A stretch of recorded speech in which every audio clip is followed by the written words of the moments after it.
Mana bugun biz Abduhamidov jamoasini 4 yillik bayramiga yig'ilganmiz. Shu munosabat bilan jamoani tabriklaymiz avvalambor. Bolajonlarimizni ham shu 4 yildan beri qatnashayotgan bolajonlarimizni ham tabriklaymiz. Har doim eng zo'r yutuqlarga erishib kelishsin. Shunaqa bayramlar, tadbirlar ko'p bo'lsin. Biz hamisha bolalarimizni qo'llab-quvvatlagan kelishni nasib qilsin. Rahmat. Abduhamidov jamoasiga omad tilaymiz. Qibray tumani Chinobod qishlog'imizda Abduhamidov nomli taekvondo majmuasi ochilgan.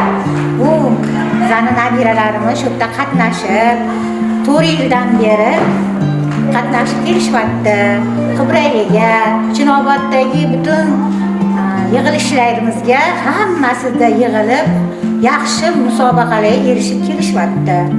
Bularga doim omad tilaymiz. Kelajakda yana viloyatlarga, O'zbekistonimizning boshqa joylariga chiqib yaxshi musobaqalarda oliy o'rinlarni olib kelishini tilab qolamiz.